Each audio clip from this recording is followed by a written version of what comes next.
Wahlul 'uqdatam min lisani yafqahu qawli.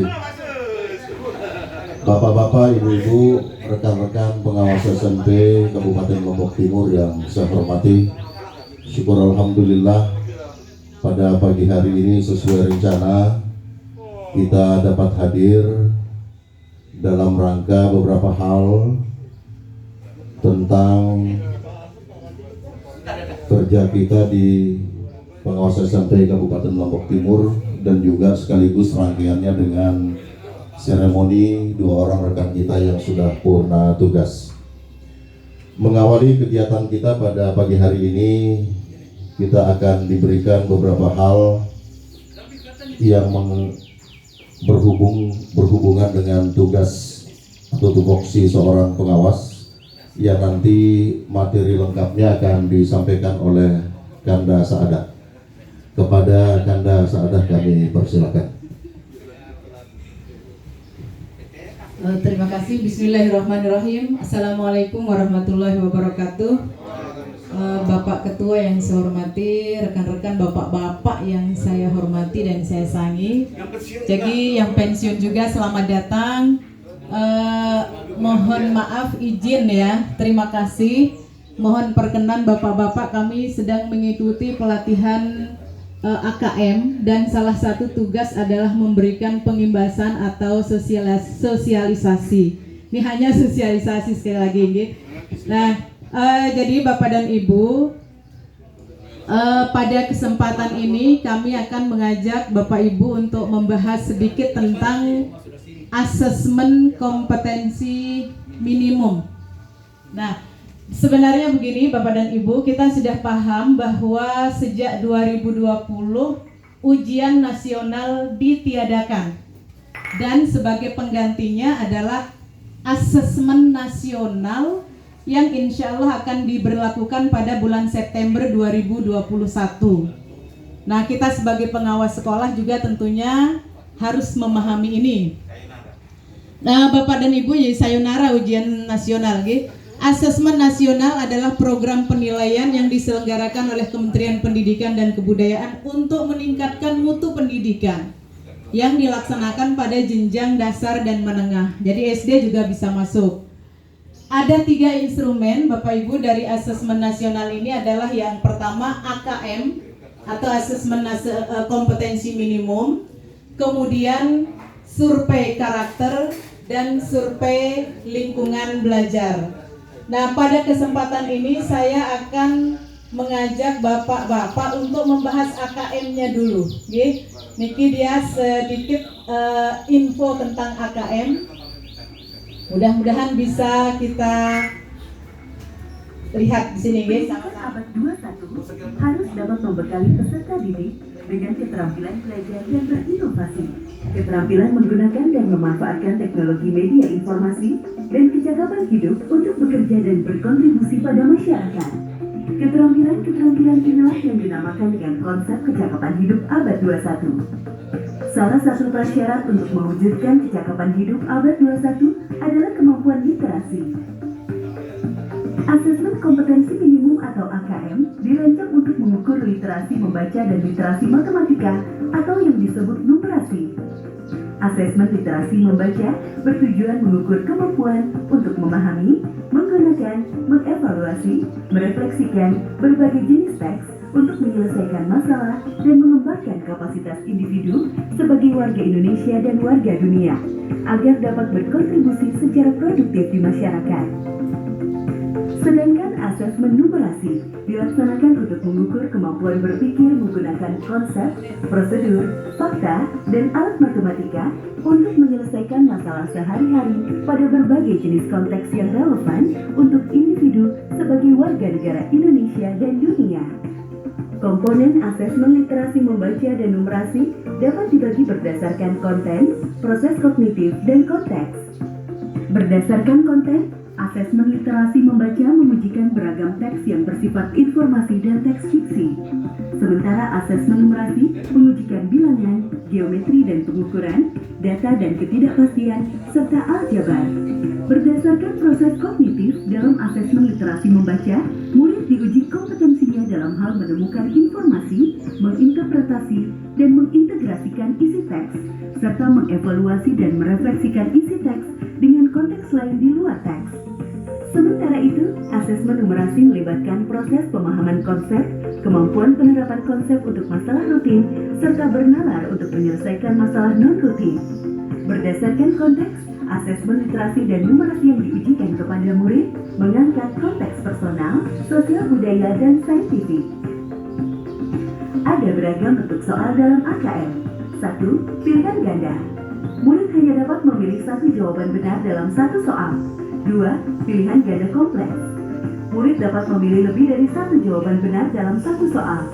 3. Menjodohkan. Murid menjawab dengan cara menarik garis dari satu titik ke titik lainnya yang merupakan pasangan pertanyaan dengan jawabannya. 4. Isian singkat. Murid dapat menjawab berupa bilangan, kata untuk menyebutkan nama benda, tempat, atau jawaban pasti lainnya. 5. Uraian. Murid menjawab soal berupa kalimat-kalimat untuk menjelaskan jawabannya. Asesmen kompetensi minimum dilaksanakan berbasis komputer dan bersifat adaptif, sehingga pertanyaan yang disajikan bergantung pada kemampuan murid. Jika murid dapat menjawab benar, maka selanjutnya dapat diberikan soal yang lebih kompleks.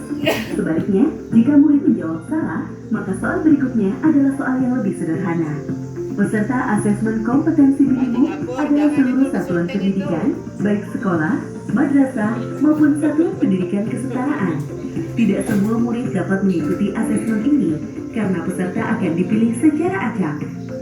Setiap peserta asesmen kompetensi minimum mengerjakan 4 jenis tes, yaitu tes literasi membaca, tes numerasi, survei karakter, dan survei lingkungan belajar. Peserta mengerjakan asesmen selama 2 hari. Untuk jenjang SD atau MI dan paket A, asesmen dilaksanakan selama 75 menit per sesi tes dan pengisian angket selama 20 menit. Untuk jenjang SMP atau MTS dan paket B, serta jenjang SMA atau MA, SMK dan paket C, asesmen dilaksanakan selama 90 menit per sesi tes dan pengisian angket selama 30 menit. Hasil asesmen nasional tidak ditujukan untuk individual murid. Laporan hasil asesmen ditujukan untuk level sekolah dan daerah.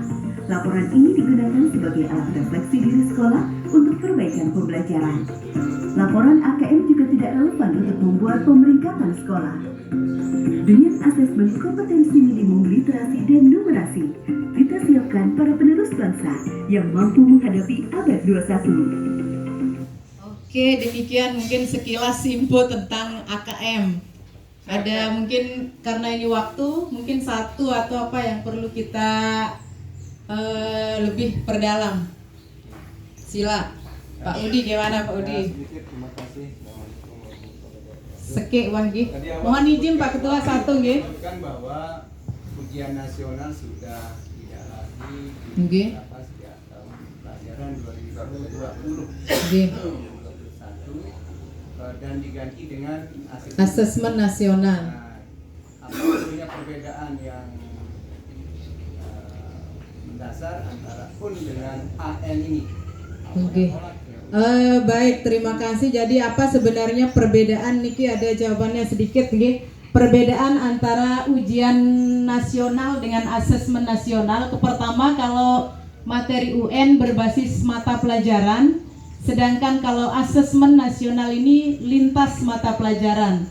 Oke, kemudian satu lagi, kalau ujian nasional memiliki instrumen berupa tes pilihan ganda saja untuk SMP, sedangkan kalau asesmen nasional ini memiliki instrumen 3 itu tadi, asesmen kompetensi minimum, survei karakter, dan survei lingkungan belajar. Nah, secara lebih lengkapnya ini nanti mungkin Pak Zul minta tolong karena dia banyak berbahasa Inggris. Jadi yang level yang mengikuti kegiatan ujian nasional kan murid tingkat terakhir. Kalau AKM atau AN Assessment Nationality hanya diikuti oleh siswa dari kelas 5, kelas 8, dan kelas 11. Kemudian tingkat jenis tes, kalau di ujian nasional dia high text ya, high text test. Kemudian sedangkan kalau di asesmen kompetensi minimum ini low stake test. Kemudian untuk metode penilaian, kalau di ujian nasional dia menggunakan CBT, sedangkan kalau di ujian atau asesmen nasional ini dia menggunakan CMIT, atau ini Pak Zul apa ya, Computerized Multi-Stake Adaptive Testing. Artinya kalau di ujian nasional itu tesnya terus jalan. Kalau di AKM Niki, kalau dia siswa dimulai dari jawaban sedang, kalau siswa bisa menjawab benar, akan dinaikkan lagi soal peringkat soalnya. Kalau dia salah, peringkat soalnya pun akan diturunkan. Jadi adaptif. Saya kira mungkin ini sedikit tentang perbedaan antara ujian nasional dan asesmen nasional. Nggih. Ini kaitannya dengan yang mengikuti itu adalah untuk SMP misalnya kelas Nggih. 8. Ya. Tapi dengan waktunya diundur ke September, apakah kelas 8 itu yang kelas 8 tahun pelajaran 2020-2021 atau yang kelas 8 tahun 2021-2022 nanti? Intinya kelas 8 ya, mungkin kelas 8 pada tahun berjalan. Oke. Nah, yang satu sekarang, Ya. pada yang Tadinya kan bulan Maret, tapi Menteri mengumumkan lagi pada September. Berarti pesertanya apa lagi nanti? Jadi mungkin berubah. Siapa tahu. Yang penting tahun 2021 gitu. yang kelas 7 sekarang berarti Ini perlu kita sampaikan Nggih. karena dengan kemarin kita sekolah-sekolah kan melatih untuk anak-anak yang kelas 8 sekarang ini. Iya. Nggak apa-apa sih kan materinya nanti dia di kelas 11 juga dapat. Saya kira demikian guys, singkatnya dulu tentang asesmen dan tanya jawab. Terima kasih banyak atas perhatiannya. Assalamualaikum warahmatullahi wabarakatuh.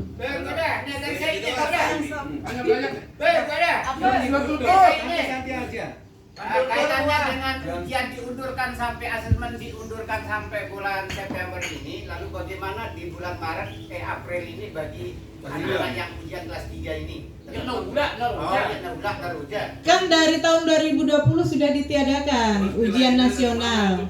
Nilainya dari raport kelas 1, 2, 3 seperti biasa, tapi kita menunggu edaran ini yang sudah terjadi. Mohon maaf yang hanya mensosialisasikan apa yang saya pahami. Terkait kebijakan yang berikutnya seperti belum pertanyakan itu, walau alam dulu mohon maaf nih belum bisa yang jawab.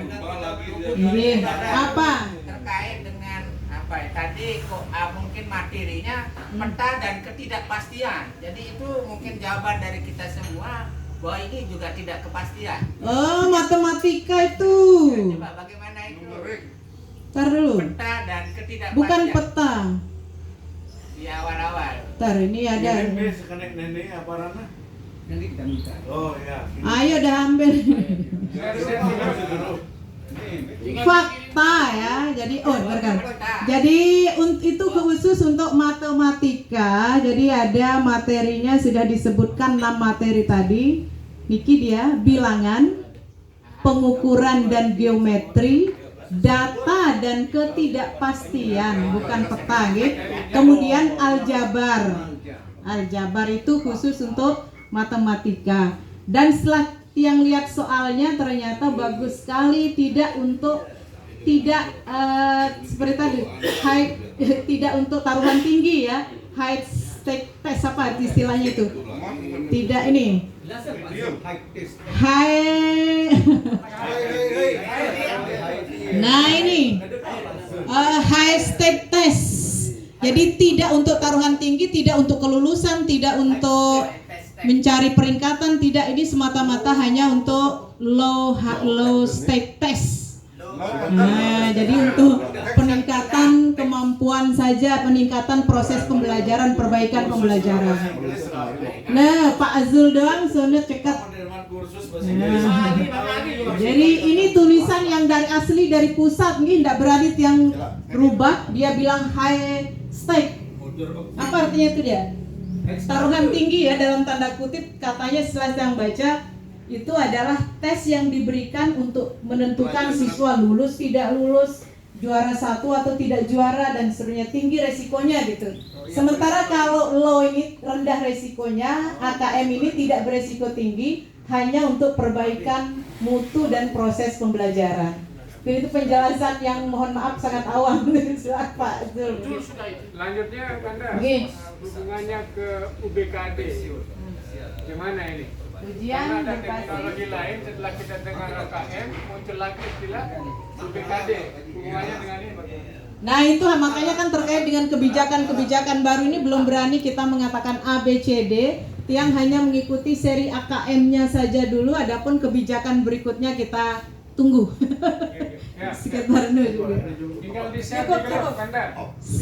Ya, saya kira cukup. Terima kasih banyak Pak Ketua atas izinnya. Ini sekarang yang videokan langsung di share. Nanti kita